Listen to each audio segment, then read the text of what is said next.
What would you do if you saw someone, especially a child, in trouble? Would you jump in to help or assume that somebody else would do it? Recently, we went to the streets of suburban New York and put some folks to the test. Last time, security specialist Bill Stanton put two parents to the test to see if what they've taught their kids about the danger of strangers would serve them in a real-life situation. Today, he puts the public to the test. With the help of 7-year-old Raquel, Bill staged an abduction to see if the public would take action. Raquel's mom, Deborah, watched from a surveillance van as Raquel was approached by Bill. Hey, where were you, young lady? You're not my dad! You're not my dad! It's unbelievable, but they did nothing. Help me! Bill and Raquel repeated this time after time. Hey, Please, someone help me! You're not my dad! Come with Please, someone help me! You're not my dad! Please! Still no response. It's frightening that nobody would help. One woman walked right by, believing someone else would take action. never go away. Never. You hear me? Don't you ever go away. And why didn't she do anything?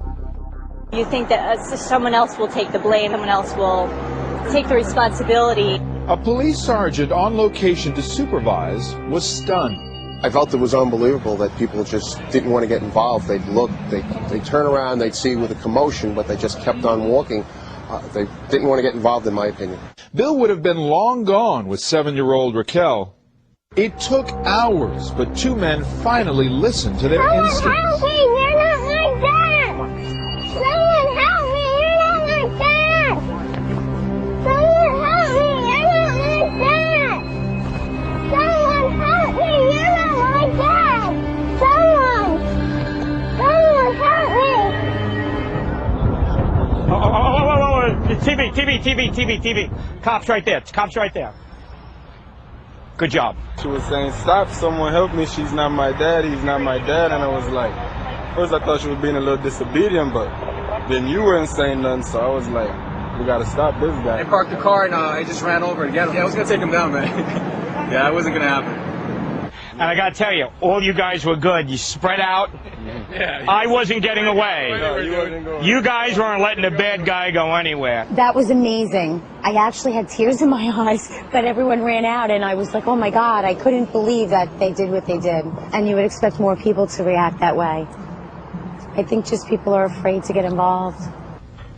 Bill Stanton, good morning. Good morning. This is unbelievable. I mean, you watch this and you just think, what is the deal? How do you explain so much of that response? It's tough stuff. I have goosebumps on my arms right now. It's called the bystander effect. This was a study done a couple of years ago where the more there are people watching something go down, the less likely someone's going to take action. But here's the thing. A lot of, in some of the episodes there, even though you could hear little Raquel saying, this is not my dad, and that's the key point, at other times, it was just, don't you get away, don't you ever go away like that, so it could seem like there was just a child misbehaving and that you were the dad. Yeah, but David, I'll put it to you this way. Much rather be safe than sorry.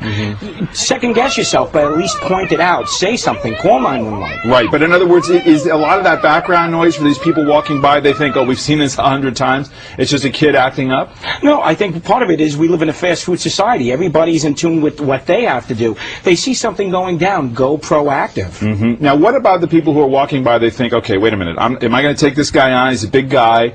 I got to be afraid of retaliation. Well, different actions for different people. If you're a big strapping guy, as we saw, and I was proud of those guys, they took action. What you didn't see, there was an elderly lady in the background when those guys took action. She had her hand on the phone calling 911. Different actions for different people, but at least they're taking action. And speed is important here, I would think. Absolutely. Seconds count.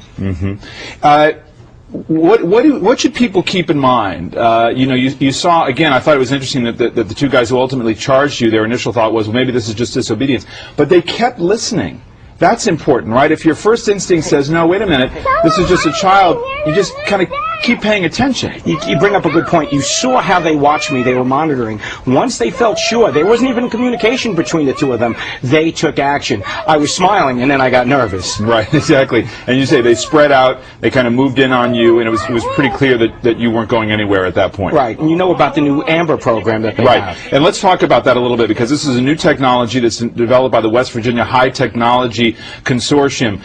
This is really putting technology to good work. Tell me about it. Absolutely. This is the latest technology. It's AMBER View. Right now, it's only out of West Virginia. What they do, which is totally voluntary, during your child's school picture day, they take a photo. It goes into their database, and God forbid something should happen. That goes to all the local and national authorities and the media, putting a 3D photo of your child out there within seconds and minutes, hopefully helping recover your child. And that 3D photo, we should point out, it was Elizabeth Smart, who was abducted in Utah, was actually identified through a profile shot. So it does matter, doesn't it? Absolutely. Is there a chance that this is going to spread around to other states and go national? Well, if people call in, yes, it will spread throughout the country, and it's only value added. Did this surprise you of all the scenarios you put together? Did this surprise you the most? Yeah, this one actually hurt and surprised us all. But it was heartening to see the young guys taking action. But the key there is for people to remember, everybody's got a different role to play. It's not about tackling you to the ground. Everybody can pay attention, and again, to listen, right, to every part of this scenario. David, the most important thing here is to step up, not step out of the picture. Okay, Bill Stanton, thank you.